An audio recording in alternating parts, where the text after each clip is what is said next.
Hi everyone, it's QuickyBaby and welcome back to World of Tanks. And today we've got the pleasure of watching Zeus, really, of the European server, who seems to be a Ukrainian who's joined the European server. So a big welcome to you, Zeus, playing in their Tier 10 Swedish tank destroyer. It is the STRV 103B. This vehicle is one of my favorite tanks inside the game. It's a fabulous sniper, and I'm really interested with the build that Zeus is using here. They're using a gun rammer, a turbo, and vents on this tank. You know how much I love vents. However, I don't even use vents on this vehicle. I have two builds for this tank. One is going to be a gun rammer with a turbo and coated optics, and my other build would be a gun rammer with a turbo and a durability device. Because I'm so concerned about getting tracked multiple times in this tank, and sometimes it's just quite nice to have like an all-in, I'm going to mess you up in close quarters combat. So for Zeus to actually change and to use vents instead of a durability device, that actually improves the accuracy and the damage per minute, traverse speed, everything about this vehicle, the ground resistances, at the expense of being vulnerable if you get tracked, or alternatively just having a few less hit points in those kind of close water situation. Zeus is going to be showing you exactly how awesome the STRV 103B is as the most dangerous tank, should we say, at about 400 meters plus, where your opponents can't see you and you have the best accuracy in World of Tanks. Now, one thing I must say, Zeus, why are you using the dynamic camera? That's something that I made the mistake of using many years ago, probably almost like 8 years ago now. And when I realized that, well, it looks cool when it bucks up your reticle in the middle of the screen, it's really not advantageous when the reticle does buck up that much. Maybe they're using some kind of a modification, but I feel like it's really screwing with my ability to perceive where the enemy are moving with the vibration of the shell going upwards. And also, you know, I'm not even sure if it would affect the aim time or the bloom of your tank. And when you've got the best sniper like this, do you really need that kind of an impact in World of Tanks? Maybe it wakes Zeus up after every single shot. Maybe that's what they're going for. And you have to admit, when you're playing in a STRV 103B, sometimes you do need to be woken up a little bit, as this vehicle has such a comfortable sniper at long range. It's the third highest damage per minute in World of Tanks, after the Badger and the Tortoise. And this thing really claps. And considering that Zeus is using Bond vents on this tank and also combining them with a Bond rammer, that's actually pretty terrifying. One thing that I really like about this replay as well is that Zeus has taken a good amount of standard rounds, but on top of that, they're not using a premium consumable. However, by not using a premium consumable, their view range is down by 5%, which means they're not going to be able to spot for themselves. But when you get to sit in a damage farm at this kind of like sweet spot of 469 meters, where your opponents aren't able to see you, this Charfuge Tier 4 might be able to see Zeus actually, but unfortunately for them, it wasn't to be. And a great tracking shot on the pattern. And this thing, it just doesn't miss. I like what Zeus is doing here with like using the right click to say where the M48 or where the 121B was last spotted to try and remind them of where the tank was for blind firing. That's a pretty cool tactic. I like that a lot, and it's something that I think a lot of people should incorporate into their game. Personally, for me, I kind of just remember, I take a look, but if you need the visual reminder of actually putting an indicator on the map, that could actually be quite useful. I'm seriously thinking about how good this vehicle might be if I drop the durability and instead I end up using the Bond vents on this tank. When combined with a premium consumable, that could be outrageous. On my free-to-play account, I actually ended up putting Bond-coated optics on this tank because the vehicle's view range is so poor at 360, it's the only way to actually be able to pump up the view range enough to not have to use binoculars on this tank. But, you know, the STRV 103B and all of the Swedish siege mode tank destroyers do have the advantage of being able to traverse their vehicle while using binoculars and a camo net. So if you're one of those weird users who wants to use a camo net on this vehicle, you could do so without also breaking your camo, or alternatively you could put binoculars on this vehicle if you're a free-to-play player as well without a good commander with situational awareness and recon. Oh, Zeus, nearly managed to flip yourself there, mate, and I don't think if you had flipped yourself, this one would probably be appearing on my YouTube channel today, right? Talk about appearing on my YouTube channel. Boom, baby. That's how we pick up our second kill of the game. And I love Zeus's aggression here. Straightforwards, going after the CC Mark II, realizing when your team is down by double hit points, you've got to go after him. Wow, that was some really interesting spotting mechanics there. Unable to see the Mark II in the bush. However, look at this DPM. The Mark II has a good intra-clip reload, but it's kind of funny that the STRV 103B makes it look like it doesn't have an auto-reloader or an auto-loader in that situation, because this thing's reload gets terrifying. We're talking about getting close to 5 seconds reload on this tank. If, of course, you're using a premium consumable, as it is only slightly worse than the Tortoise. And considering that it actually has 10 less alpha damage, I'm pretty sure that the rates of fire would be comparable on this tank. But again, the STRV 103B, a vehicle that I just don't really feel it can get away without using coated optics, apart from on certain maps. And I personally prefer the durability device over the vents, because it does allow you to play ridiculously aggressively on a ridgeline. And against good players will just track you once, then you repair, and they'll track you twice, and they'll make you look stupid. And that's something that I'm just not willing to let happen.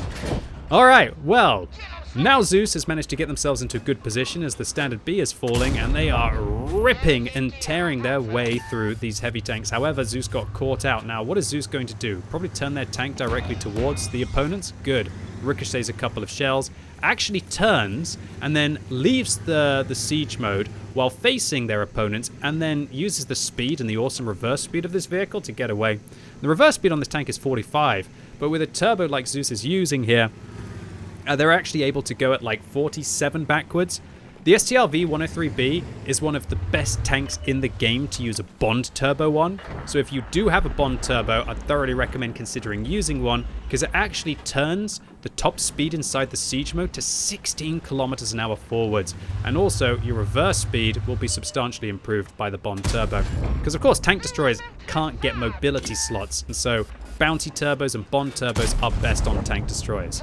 So Zeus starting off a 1 versus 5 in a good way by finishing off the AMX M451. And this is kind of a scary 1 versus 5, as there are 3 full health tanks on the enemy team and then a Super Conqueror backing them up. Zeus is going to go after this Progetto 65. Oh my word, Zeus. That was the first bit of bad aim I've seen pretty much most of this game, mate. Oh, second one. Okay, maybe the blood is pumping. It happens a lot when we're in these kind of like 1 versus 5 situations, when we've dealt 6,200 damage in this game like Zeus has, that a lot of us might be starting to falter at the end. What I really like that Zeus does here is he baits that he's running away, and then he actually ambushes the Progetto. That is a very high-end play. However, Zeus, very low-end aim. Honestly there, mate. Should have taken your time. You're rushing your shots. Get rid of that dynamic camera. I'll show you how to do it. It's somewhere around here. There it is. Disable this dynamic camera so your reticle isn't bouncing up each time with your shots, and just calm down and hit your shells here. There you go, Zeus. Oh, no. Am I stuck in Groundhog Day here? I swear that Zeus has just started for the first time in this replay to absolutely suck for the last minute. But luckily, the Progetto on the enemy team is sucking even worse.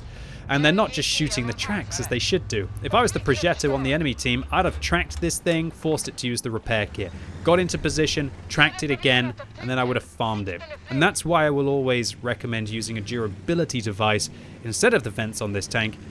But you know what, after seeing Zeus absolutely slapping around with this Bond vent, even without using a premium consumable, I might just try and whack one on, just for the sake of it.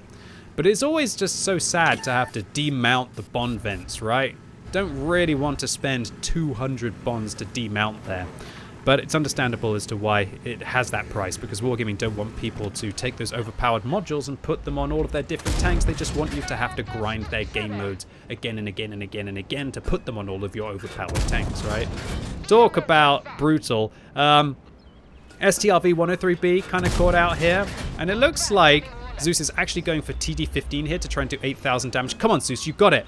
There you go. Zeus done TD15 for the Object 260. Great stuff, but that greedy play now means that the Progetto 65 has actually managed to get the side of Zeus's tank. They put 2 rounds in, and Zeus is looking a bit flappy right now, but they've actually left the speed mode, or should I say the siege mode here. And hold on, are they fighting outside of the siege mode right now? Oh my lord, boys and girls. Zeus is on a level playing field, and remember, they can't aim up or down right now, but they're timing in their shots, and they're landing shells on a Progetto outside of the siege mode. They're playing better outside of the siege mode than they were in the siege mode. And now in the siege mode, they clap the Progetto, and I loved this part of the game. Oh, Zeus. Oh, that was awesome. To see how much better you were there outside of that siege mode.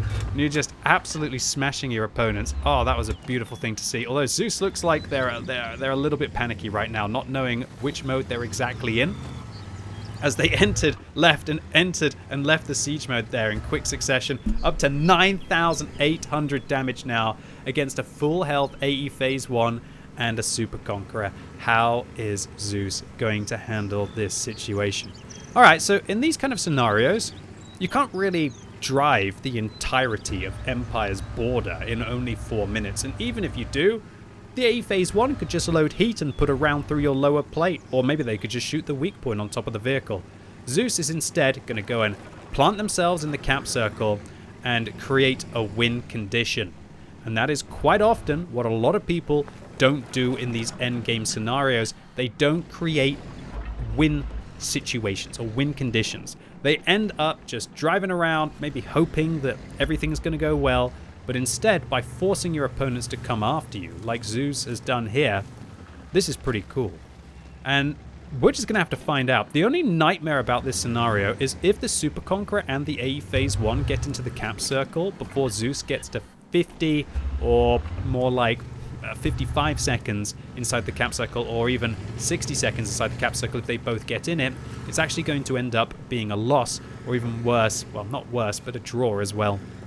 But however, Zeus is starting to get towards that magical marker now, where 50 seconds, now it requires 2 tanks inside the cap circle. The reason why I say that he needs to cap for 60 is because, remember, that if both of them get into the cap circle, then you must end the game 5 seconds before they finish capping as well. Otherwise, it's going to be a draw. If you can cap within 5 seconds of the enemy team capping, it's a draw. So now Zeus has actually got into that stage where the Super Conqueror and the AE Phase 1, even if they get into the cap circle, they're not going to be able to cap this one out. And so it's a very tense World of Tanks. Zeus going for a 10,000 damage game, and to pick up the one that everyone wants, the Kolobanov's medal, for standing alone against 5 opponents. My pulse is racing. Zeus just have a 50-50 here.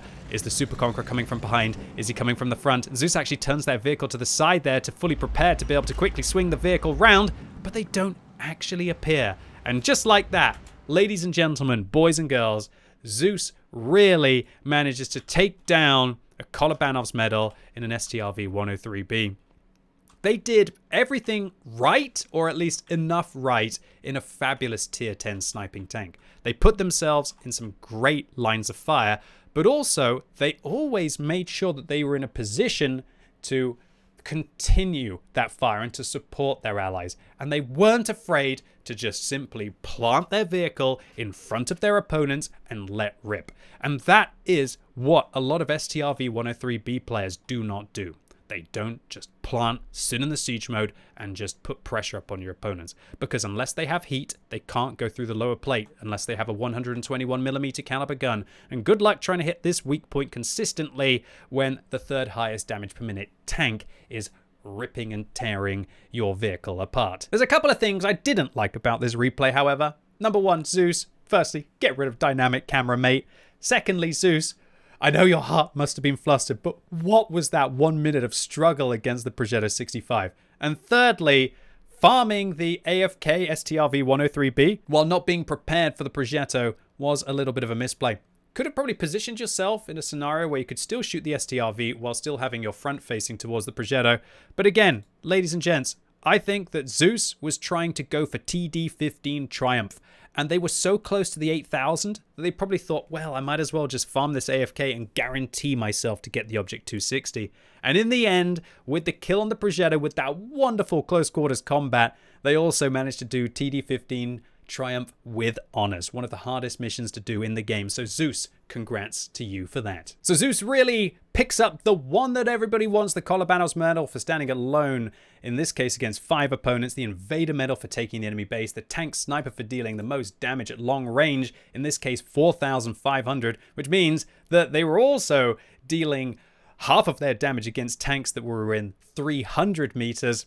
They got a Steel Wall medal in this game for blocking 1,960 damage and a High Caliber for near 10,000 damage dealt. And the only thing I also didn't like about this replay is Zeus, you really don't need that many gold rounds on an STRV 103B. It's got fabulous standard pen. But then again, they made a 74,000 credits profit, so who am I to complain? So Zeus, congratulations to you on this Omega tier game. And also, a big welcome to you and all of your Ukrainian brothers and sisters who are joining the European server. It's an absolute pleasure to have such high caliber players as yourself joining after all these years. I'm definitely going to have to watch out for you and your STRV on the battlefield. Anyway, ladies and gents, boys and girls, that was it for today. Really hope you enjoyed this one. If you did, give it a thumbs up. If you hated it, give it a thumbs down. And let me know what you think about the STRV 103B in the comments down below. And as always, thank you so much for watching. You've been epic, and hopefully I'll see you soon.